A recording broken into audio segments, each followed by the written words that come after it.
Hi friends, welcome to my channel. बहुत बहुत स्वागत है आप सभी का। तो फ्रेंड्स, आज हम 3 टक्स ब्लाउज की कटिंग करेंगे और यहाँ मैं कर रही हूँ 36 साइज के लिए। आप चाहे तो किसी भी साइज के लिए कर सकते हैं। प्रोसीजर बिल्कुल सेम होने वाली है। तो फ्रेंड्स, यहाँ पर मैंने पेपर लिया है और पेपर जो है मैंने डबल अलग अलग लिया है, क्योंकि फ्रंट और दोनों बैक जो है, बैक पार्ट फ्रंट पार्ट, हम दोनों भी अलग अलग मेजरमेंट लेंगे और अलग अलग निकालेंगे। तो फ्रेंड्स, यहाँ पर पेपर लिया है। आपको पेपर के ऊपर सबसे पहले आपके ब्लाउज की जितनी भी हाइट है उतनी हाइट गिननी है और उसके अंदर 1 इंच एक्स्ट्रा मिलाना है। तो सपोज अगर 14.5 इंच आपके ब्लाउज की हाइट है तो आपको 1 इंच एक्स्ट्रा मिलाते हुए चलना है। तो यहाँ पर 15.5 इंच के लिए मार्क कर देंगे।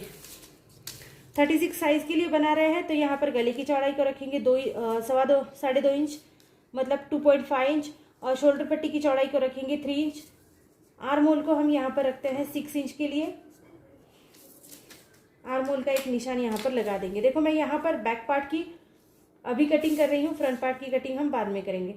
तो इस तरह से आपको रखना है और यहाँ पर टेप को बिल्कुल सीधा रखना है और 36 का 4th भाग हमको लेना है।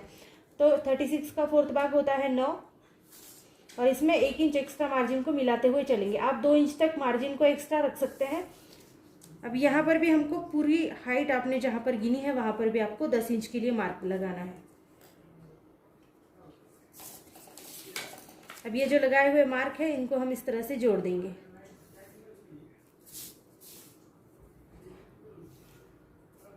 ये देखो इस तरह से। और अब हमको आर्म होल को 1 इंच अंदर ड्रॉ करना है और इसको थोड़ा सा इस तरह से घुमाते हुए आर्म होल का शेप ड्रॉ कर लेंगे इस तरह से। तो फ्रेंड्स, अब ये बैक पार्ट के लिए मैंने यहाँ पर मार्किंग करी है। अब करेंगे फ्रंट पार्ट के लिए मार्किंग। तो एज इट इज जैसे आपने मार्किंग करी है ऐसे ही आपको पहले कटिंग कर लेनी है। तो फ्रेंड्स देखो, इस तरह से हमने बैक पार्ट के लिए कटिंग कर ली है। अब हमको यहाँ पर 1/2 इंच के लिए इसको डाउन देना है। डाउन देने से गला का उतरना जो होता है वो नहीं होता है प्रॉब्लम। तो यहाँ पर हम 1/2 इंच या 1/4 इंच से डाउन दे सकते हैं शोल्डर पार्ट को। तो इस तरह से आप डाउन ले लीजिए और इसको कट कर देंगे।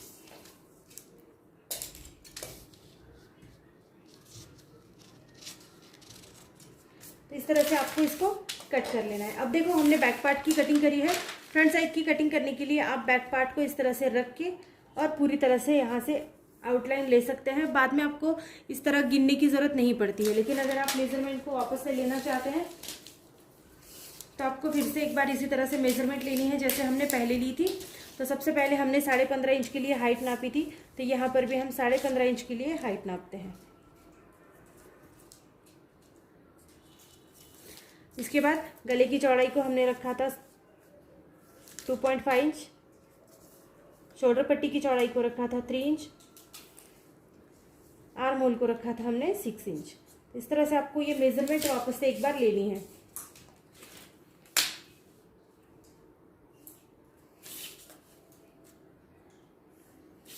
थर्टी 36 साइज का ब्लाउज बना रहे हैं तो यहाँ से फिर से टेप को इस तरह से रखेंगे और देखो 36 का 4th भाग हम यहाँ पर नाप लेंगे। तो 36 का 4th भाग 9 इंच, इसमें हम 1 इंच एक्स्ट्रा मिलाएंगे तो ये हो गया 10 इंच। मार्जिन में आप एक्स्ट्रा 1 इंच से लेके 2 इंच तक पूरा भी मिला सकते हैं। यहाँ पर भी हम 10 इंच के लिए मार्क कर देंगे। अब ये मार्क्स जो हमने लिए हैं इसको हमको जोड़ना है।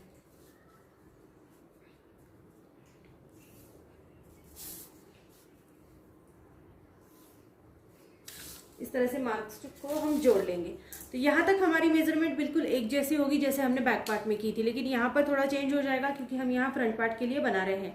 अगर आप चाहें तो आप इसमें बेल्ट बना सकते हैं, नहीं चाहते हैं तो बेल्ट नहीं बना सकते हैं। आपको यहाँ से डायरेक्टली मेजरमेंट लेना होता है, वो भी मैं आपको वीडियो डाल दूंगी कि आप डायरेक्टली कैसे बना सकते हैं। अगर आप इसमें बेल्ट बना रहे हैं तो फिर यहाँ से आपको 3 इंच गिनना है।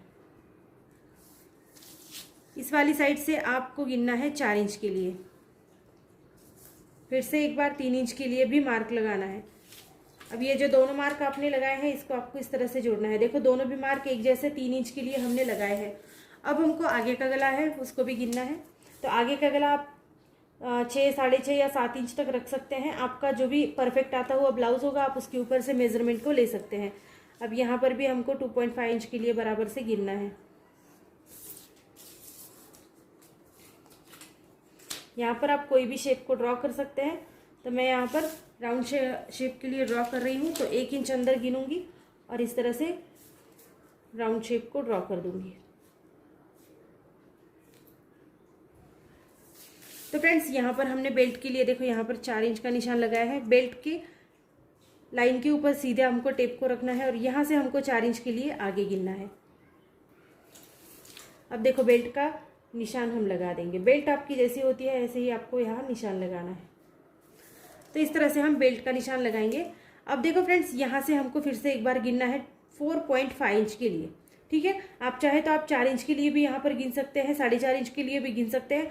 अगर आपकी जो कमर का शेप है वो थोड़ा सा कम है तो आप 4 इंच के लिए लीजिए। थोड़ा सा ज़्यादा आपको लगता है तो फिर आप 4.5 इंच के लीजिए। मैं यहाँ पर 4 इंच के लिए ले रही हूँ। 4 इंच पे मैं मार्क कर देती हूँ। इसके ऊपर हमको गिनना है 2.5 इंच के लिए सबसे पहला वाला टक्स। तो ये सबसे इम्पॉर्टेंट और बड़ा वाला टक्स होता है, तो इसको लेते वक्त आपको ध्यान रखना है। ये टक्स जो है पूरा 1.5 इंच के लिए आपको गिनना है।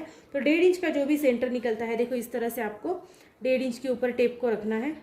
ये देखो यहाँ पर रख दिया, 1.5 इंच आ रहा है बराबर से। ये देखो यहाँ पर 1.5 इंच है।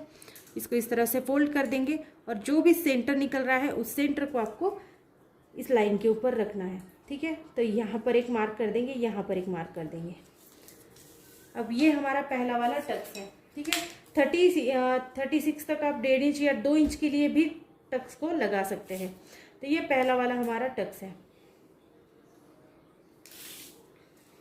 आपको दूसरा वाला टक्स लेना है। देखो ये जो जगह है यहाँ से टेप को आपको इस तरह से रखना है और आपको मार्क लगाना है 1.25 इंच के ऊपर।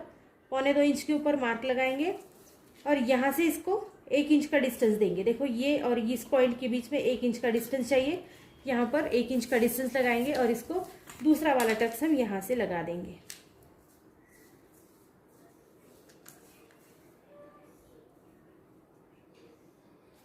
ये हमारा दूसरा वाला टक्स है। तीसरा वाला जो टक्स आता है वो हमारा आता है इस वाली साइड से। तो यहाँ से भी हमको इसी तरह से 2.5 इंच के ऊपर एक नाप लगाना है। देखो 2.5 इंच के ऊपर लगा दिया। फिर से इसके ऊपर एक इस तरह से रखेंगे और 1 इंच का डिस्टेंस दे देंगे। ठीक है, तो यहाँ से भी 1 इंच का डिस्टेंस हम देंगे और ये हमारा तीसरा वाला टक्स होगा।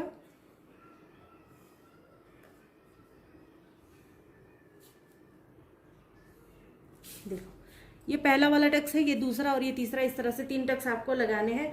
अब देखो यहाँ पर हमने 1.5 इंच का मार्जिन दिया हुआ है। ये मार्जिन हमको आगे लेना ज़रूरी है क्योंकि ये फोल्ड होके कट हो जाता है। तो फ्रेंड्स देखो यहाँ पर 1.5 इंच पेपर जितना है वो पूरा आ रहा है 1.5 इंच के लिए। तो मैं ये पूरा मार्जिन यहाँ पर ले रही हूँ। यहाँ पर भी हम 1 इंच के लिए मार्जिन रखेंगे। ये हमारा सिलाई मार्जिन होगा। अगर कहीं से भी आपको कपड़ा कम होगा तो यहाँ पर एडजस्ट हो जाएगा। इसको आपको इस तरह से तिरछा जोड़ना है। बाकी आप बेल्ट में कोई मार्जिन नहीं रखेंगे तो भी कोई प्रॉब्लम नहीं होती है क्योंकि बेल्ट एज इट इज़ रहती है। यहाँ कहीं पर भी आगे पीछे फोल्ड नहीं होती है। तो देखो यहाँ पर हमने मार्जिन नहीं दिया है, बाकी हमने यहाँ मार्जिन दिया है और यहाँ पर थोड़ा सा मार्जिन हमने दिया है। अब फ्रंट साइड का आर्म होल हम 1/2 इंच के लिए लेंगे।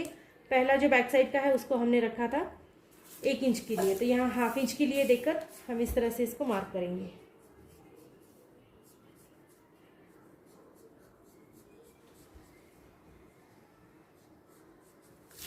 तो देखो इस तरह से हमको मार्किंग करनी है। अब कटिंग करते वक्त आपको वैसे ही करनी है। पहले तो बेल्ट को निकालना है अलग। बेल्ट की जैसे भी गोलाई में आपने मार्किंग करी है ऐसे ही आपको बेल्ट को अलग निकालना है।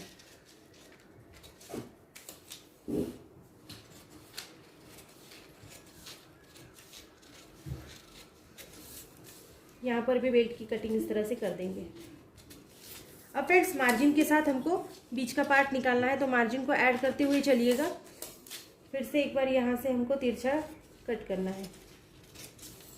फ्रंट साइड का जो भी आर्म होल होगा उसको भी आपको इस तरह से कट कर लेना है।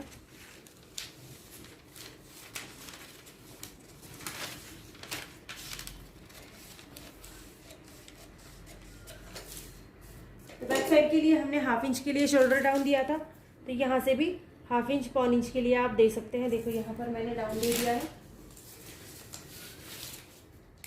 इसको भी इस तरह से जोड़ेंगे और डाउन देते हुए आगे कटिंग करेंगे इस तरह ऊपर की साइड में। फिर से जो फ्रंट साइड का आपने गला ड्रॉ किया है इसको भी आपको कटिंग कर लेना है। तो देखो फ्रेंड्स इस तरह से हमारी 36 साइज के लिए 3 टक्स ब्लाउज की कटिंग हो गई है। मैंने स्लीव्स की कटिंग बहुत बार अपने चैनल पर डाली है, आप वहाँ से देख सकते हैं। तो आज हमने 36 साइज के लिए 3 टक्स ब्लाउज की कटिंग करी है। सो फ्रेंड्स, वीडियो पसंद आए तो प्लीज चैनल को लाइक शेयर सब्सक्राइब जरूर करना। So thank you friends, video को पूरा देखने के लिए। Thank you so much.